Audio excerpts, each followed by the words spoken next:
Hello everyone, आज के इस वीडियो में हम पढ़ने वाले हैं क्लास 12 फिजिक्स का दूसरा चैप्टर जो है विद्युत विभव तथा धारिता, जिसका हम ऑल फार्मूला सभी फार्मूले हैं आज के इस वीडियो में समझेंगे। और ये वीडियो बनाने का मेरा एक ही पर्पज़ है कि आप इन सभी फार्मूलों को तैयार कर लीजिएगा, क्योंकि आगे इसके बाद हम न्यूमेरिकल इस चैप्टर का कराएंगे जिसमें इन सभी फार्मूले का यूज होगा।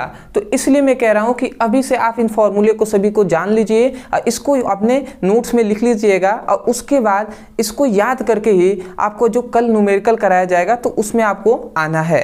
तो चलिए हम एक एक करके हम समझ लेते हैं। तो यहाँ पे हम सभी ऑल फार्मूले हम देख रहे हैं और किस चैप्टर का, जो फिजिक्स है इसका ये दूसरा चैप्टर है। तो इस बात को आपको याद रखना है। तो सबसे पहला आते हैं विद्युत विभव के बारे में। विद्युत विभव का हमने परिभाषा पूरा हमने डिटेल में बताया था कि V = W/Q होता है, मतलब एकांक आवेश को अनंत से वैद्युत क्षेत्र के किसी बिंदु तक लाने में जो किया गया कार्य होता है वही वैद्युत विभव कहलाता है। और यहाँ पे V क्या है, वैद्युत विभव, ये W क्या है, ये है कार्य, और Q आप जानते हैं आवेश है। आते हैं दूसरे पे जो है विभवांतर। तो विभवांतर = होता है V = VA - VB। अब ये एक बिंदु पर विभव है VA और दूसरा विभव बिंदु है जो B है उस पर विभव है V। तो यहाँ पे VA - VB मतलब दो विभवों के अंतर को विभवांतर कहते हैं। ये तो इसका अर्थ हुआ। परिभाषा जानना है तो आप जाइए, अब विभवांतर को जब पढ़ेंगे तो पूरा हमने डिटेल में आपको बताया है, ठीक है। एक और बात याद रखेंगे, विभवांतर का ये भी हम कह सकते हैं फॉर्मूला होगा, ठीक है। तो दोनों आप फॉर्मूले को याद रखेंगे। आते हैं तीसरे पर। यहाँ पे कहा जा रहा है कि बिंदु आवेश के कारण किसी बिंदु पर वैद्युत विभव, ये एक बहुत ही इंपॉर्टेंट डेरिवेशन है जो हमने पहले ही आपको करा दिया है। तो आशा करते हैं आपने इन डेरिवेशन को पढ़ा होगा, जो है V = 1/4πε0 Q/R, जहाँ पर इसका मान आप जानते होंगे कि 9 × 10⁹ होता है, ठीक है। और यहाँ पे Q क्या है, आवेश है, और यहाँ पे R क्या है, R है दूरी। आप जब पढ़े होंगे तो इसमें हमने बताया था कि दूरी जो होता है R होता है। उसके बाद ये वेरी इंपॉर्टेंट है जो है अच्छी स्थिति पर वैद्युत विभव की गणना, मतलब वैद्युत द्विध्रुव के कारण किसी बिंदु पर अच्छी स्थिति के किसी बिंदु पर वैद्युत विभव की गणना करना है। ये भी क्या है, बहुत ही इंपॉर्टेंट डेरिवेशन है। तो इसको आपको कर लेना है। फॉर्मूले आपको याद रखना है V = 1/4πε0 Q/R², जहाँ पे R क्या है, दूरी है। उसके बाद आते हैं निरक्षीय स्थिति पर वैद्युत विभव। निरक्षीय स्थिति पर वैद्युत विभव जब हमने डेरिवेशन किया था तो वहाँ पे विभव का जो मान आया था वो 0 आया था, और ये विभव का सबसे निम्न मान होता है, ठीक है। तो ये बात को आपको याद रखना है।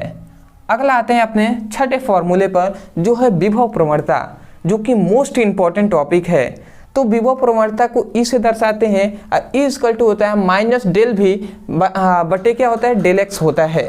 तो ये विभव प्रवणता का फॉर्मूला है, इसको आपको याद रखना है। जहाँ पे ΔV क्या है, विभव है, और ΔX क्या है, ये है दूरी। ये बात को याद रखेंगे, पर ये सभी अल्प दूरी है, अल्प विभव है। दूसरा आते हैं धारिता, मतलब विद्युत धारिता। धारिता मतलब कैपेसिटर। तो धारिता क्या है, धारिता = होता है C/Q। तो ये हमने पढ़ाया है कि C = Q/V होता है, जहाँ C है धारिता, Q क्या है, यहाँ पे आवेश है, और V को आप जानते होंगे विभव है, या आप विभवांतर भी कहेंगे तो कोई दिक्कत नहीं है। अगला आता है यहाँ 8वें पे। 8वां यहाँ पे गोलीय चालक की धारिता। गोलीय चालक की धारिता भी हमने पढ़ाया था। तो इसमें हमने बताया था C = 4πε0 × R होता है, जहाँ पर R क्या है, जो गोलीय चालक है उसकी त्रिज्या है, ठीक है। एक हमने गोलीय चालक इस तरीके से पढ़ाया था, तो उसका केंद्र मान लेते O है और इसकी त्रिज्या क्या है, R है। तो ये सब हमने पढ़ाया हुआ है। इसलिए हम कभी भी आपसे कहते हैं कि आपको प्लेलिस्ट के अनुसार पढ़ाई करना चाहिए, और हर वीडियो के अंत में हम बताते हैं आपको कि आप जाइए प्लेलिस्ट के अनुसार पढ़ाई कीजिए। यदि आप अच्छे नंबर से पास होना चाहते हैं, अपने बोर्ड एग्जाम में अच्छा नंबर आप स्कोर करना चाहते हैं, अपने माता पिता का नाम रोशन करना चाहते हैं, तो आपको सीरियस होकर पढ़ाई करना चाहिए। और मैं तो हर वीडियो में कहता हूँ कि आप जाइए हमारे चैनल के प्लेलिस्ट में, वहाँ पे फिजिक्स और केमिस्ट्री का प्लेलिस्ट मिल जाएगा, तो वहाँ से आप जाकर सीक्वेंस में सभी चैप्टर के सभी इंपॉर्टेंट क्वेश्चन को पढ़ सकते हैं। सभी हम टॉपिक पढ़ा रहे हैं, वो सभी टॉपिक हम पढ़ा रहे हैं जो आपके बोर्ड एग्जाम के लिए संबंधित है, इंपॉर्टेंट है, चैप्टर वाइज हम पढ़ा रहे हैं। तो आप जाइए वहाँ से फिजिक्स और केमिस्ट्री की पढ़ाई कर सकते हैं, ठीक है। और दूसरी बात आप ये भी जानते होंगे कि इससे पहले जो पहला चैप्टर है जो है विद्युत विभव तथा विद्युत क्षेत्र, मतलब विद्युत आवेश तथा क्षेत्र, उसका हमने सभी जो फॉर्मूले होते हैं वो भी हमने बता दिया है। जो सभी न्यूमेरिकल होते हैं, 2 हमने वीडियो बनाया है न्यूमेरिकल के लिए, तो वो सब आपने नहीं देखा तो जाइए प्लेलिस्ट में आप जाएंगे तो वहाँ पे मिल जाएगा, तो वहाँ से पढ़ सकते हैं, या हम डिस्क्रिप्शन बॉक्स में लिंक दे देंगे।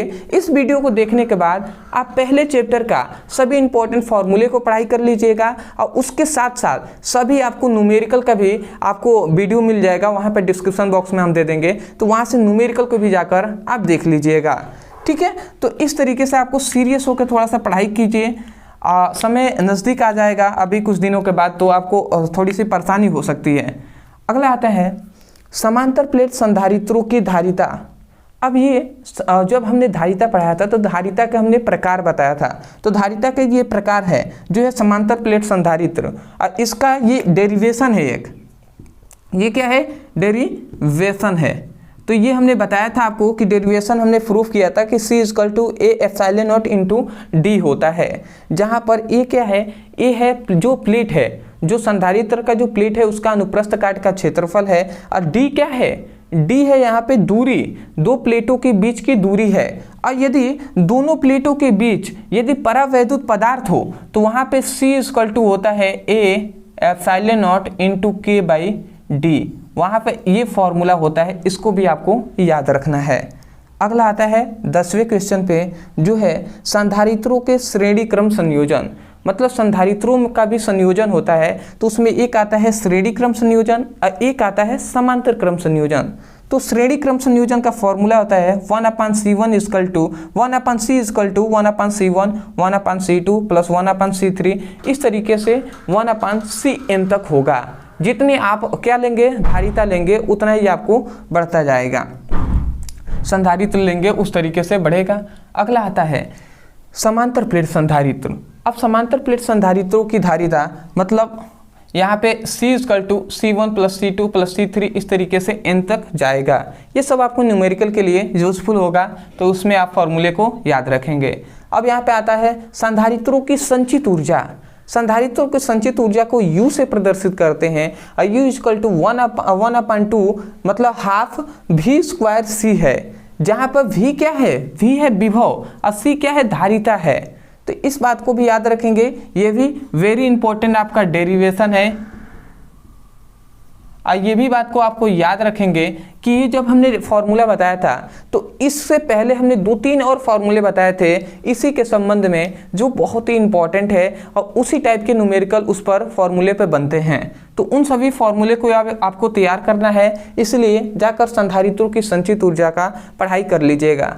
अब पढ़ाई करने के 2 आपके पास तरीके हैं। पहला है आपके पास कि आप इस टॉपिक का नाम लिखें, जैसे लिखिए संधारित्रों की संचित ऊर्जा ब्रदर सर, इतना लिख के सर्च करेंगे तो वीडियो आपको सभी वीडियो ये मिल जाएगा, तो वहाँ से आप जाकर इस तरीके से पढ़ाई कर सकते हैं। या दूसरा है प्लेलिस्ट, जो कि बेस्ट ऑप्शन है आपके पास, कि प्लेलिस्ट के अनुसार पढ़ाई करेंगे, सभी चैप्टर वाइज आपको इंपॉर्टेंट क्वेश्चन मिलेंगे, तो वहाँ से बेहतर तरीके से पढ़ाई कर सकते हैं, ठीक है। अगला आता है आवेशों के पुनर्वितरण के पश्चात ऊर्जा हानि। अब इस फॉर्मूले से पहले आपको ये फॉर्मूले जान लेना चाहिए, जो है कि आवेशों के पुनर्वितरण के पश्चात विभव, आवेशों के पुनर्वितरण के पश्चात जो विभव होता है वो होता है V = C1V1 + C2V2 बटे क्या होता है, C1 + C2 होता है।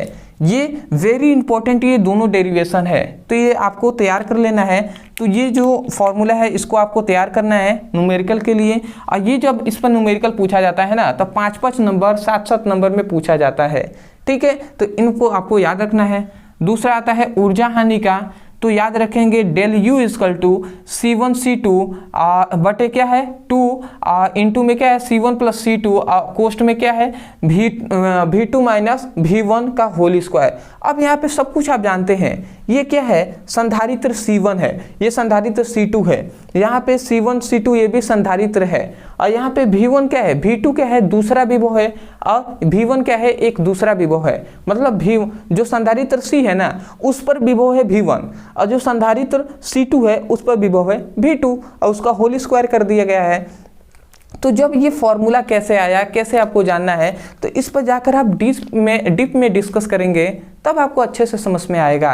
अदरवाइज यदि आपको समझ में आ गया है तो हमें कमेंट सेक्शन में बताइएगा कि वास्तव में आपको ये वीडियो कैसा लगा। और दूसरी बात कि मैं आपसे एक बार रिक्वेस्ट कर रहा हूँ कि आप प्लेलिस्ट के अनुसार पढ़ाई कीजिए। यदि आप चाहते हैं कि अच्छे नंबर से आप पास हो सके, अपने माता पिता का नाम रोशन कर सकें, तो आप थोड़ी सी सीरियस हो जाइए। जो भी स्टूडेंट सीरियस नहीं है, थोड़ा सा सीरियस होकर आप पढ़ाई कीजिए। पढ़ाई बहुत ही इंपॉर्टेंट है, तो इसलिए आप अच्छे से पढ़ाई कीजिए, प्लेलिस्ट के अनुसार पढ़ाई कीजिए। डिस्क्रिप्शन में लिंक है, आप जाइए तो वहाँ से भी उसकी पढ़ाई आप जो फॉर्मूले हैं पहले चैप्टर का तो वो आप पढ़ सकते हैं। उसका न्यूमेरिकल भी आपको डिस्क्रिप्शन बॉक्स में लिंक दिया जाएगा, तो वहाँ से भी पढ़ाई कर लीजिएगा। तो चलिए दोस्तों, आज के लिए इतना है, मिलते हैं एक बेहतरीन टॉपिक के साथ। तब तक के लिए धन्यवाद। जय हिंद, जय भारत।